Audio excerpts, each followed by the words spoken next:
So in my last podcast, I explained who should learn English neutral accent, that is a neutral pronunciation. And in this podcast, I'm going to explain how should we start learning pronunciation.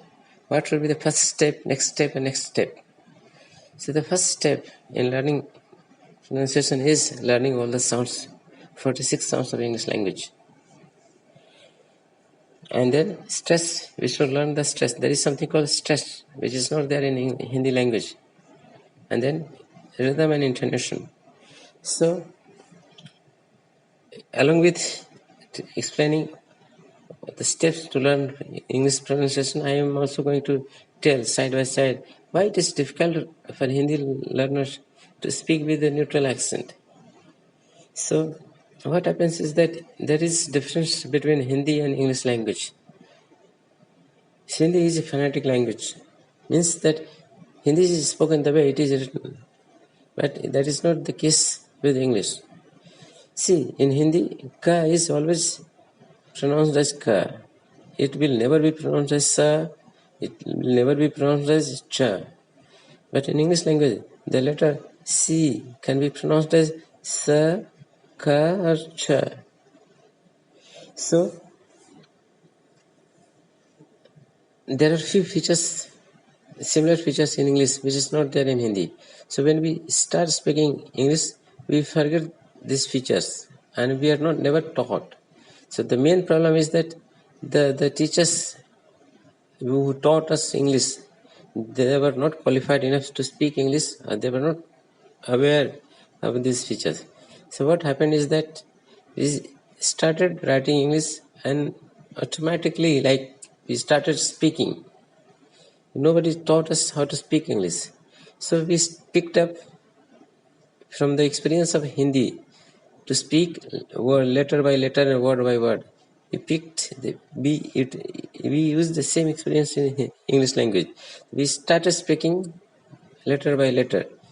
So when it is there, the word is psychology, we say psychology. We don't say psychology. We say when C-O-M-B, comb is there, we pronounce it as comb. When D-B-T, it should be pronounced as debt, we pronounce it as debt. So this kind of mistakes we started making. But the correct way to learn pronunciation is to learn all the sounds. There are 46 sounds in English language. There are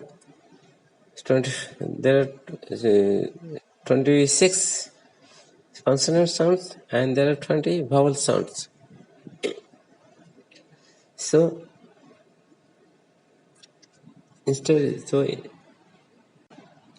once we learn all the sounds, once we learn to produce all the sounds correctly, we cannot just combine all the sounds to make a word as we do in Hindi language. Like in Hindi, if the word is kalama, it is pronounced as kalam. If the word is makan, makaana, it is pronounced as makan. But in English, that is not the case. See, in English, when letters combine or when the sounds combine, they don't just combine, in simple manner. There are many different features of English that come into picture. One such feature is stress. English words are divided into parts, and the different parts receive different level of stress. That is primary, secondary, and tertiary stresses, or no stress. So in simple terms, we can just say that some parts of the word are said louder, longer, and a higher pitch.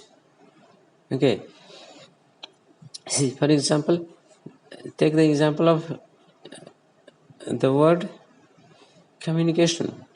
The word communication, most of the Indian speakers pronounce it as communication, which is wrong. It should be pronounced as communication. There are how many parts? Communication. There are 5 parts. And among these 5 parts, A is the most prominent part. That means A would be said louder, longer, and higher pitch. And then this, and after that, the second prominent part is mu. So mu would be on the lower volume than A, and all other parts will have on the normal volume. So it should be like communication skill. You have excellent communication skill.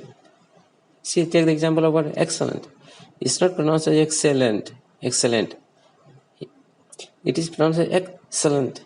Ek is the louder part, the most stressed part. Excellent. Okay. So the mistake that we make is that, as we have learned in Hindi, there is no stress. There are no stresses. All the word is produced on the same pitch, same volume. We pronounce English as in the similar manner, like psychology, biology, communication, excellent. Those are the wrong pronunciation. So we need to learn the pronunciation. First, we need to know the different parts of a word. What are the different parts? How many different parts are there in the word? And then, which part is going to receive the stress? So, that is the second thing. Once we know the stresses, then we need to, there is something called pauses as well. See, in English, longer words, I don't know where we take the pause, like Ahmedabad, King Katabimur. I don't know where we should take the pause. But in English words, there is a fixed place where you can take the pause. Like psychology. Or in the word communication. You can take the pause as communication. You cannot say come, ni. No, that is wrong. It's not come, ni.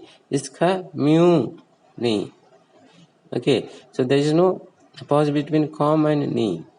In fact, those are the wrong parts. The word is not divided as communication. It's kha is one part, mu is the second part, ni cation. These are the parts. So there is a fixed pattern to divide a word, and then after division, there is a fixed part that will be louder, longer, and on a higher pitch. And we need to know it by referring the word in a dictionary. There is no other way. So, first is sounds, second is stresses. Stresses will cover the different parts which are called syllables. So, different parts of the word, and which part will receive the stress. So sounds, all the sounds, then stresses, and then something called rhythm. Like, I'm going to Delhi. Where are you going?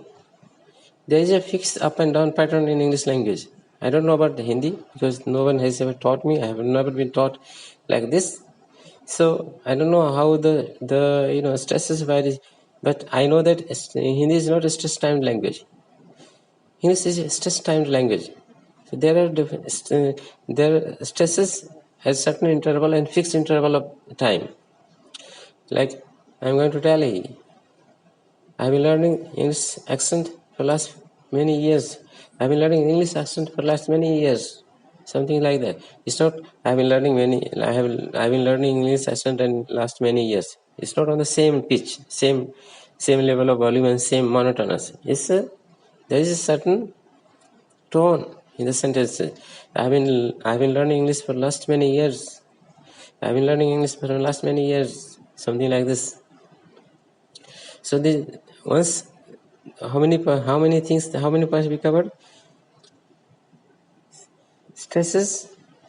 Sounds, stresses, then rhythm, and then something called tone, intonation. See, same sentence can be said in a different manner to convey different meaning. So that is intonation. So intonation is there in Hindi as well. Okay. So once you know these things, sounds, stress, and rhythm, you will automatically start speaking that intonation is like expressing your emotion in sentences when you speak. So I think that is something that can automatically be learned once you start speaking that language. And we are not aware of these things because we have never been taught. And and there are people who have this knowledge, but we don't have access to those people because this is very expensive training. The call center, these kinds of training are done in call centers, but then that is very extensive training, like 3 months training and 6 months training for the people who were for international call centers, so which are very expensive. So it is even not accessible to a common English speaker in India. And that's why it's very difficult to know these things and then incorporate these things in English in our English. So in this podcast, I covered sounds, stress, rhythm, intonation. What are the things? In my next podcast, I'm going to cover the detail of sounds, like how we can learn each sound, what are the things that what are the tools that we are going to use to learn these sounds, the different sounds.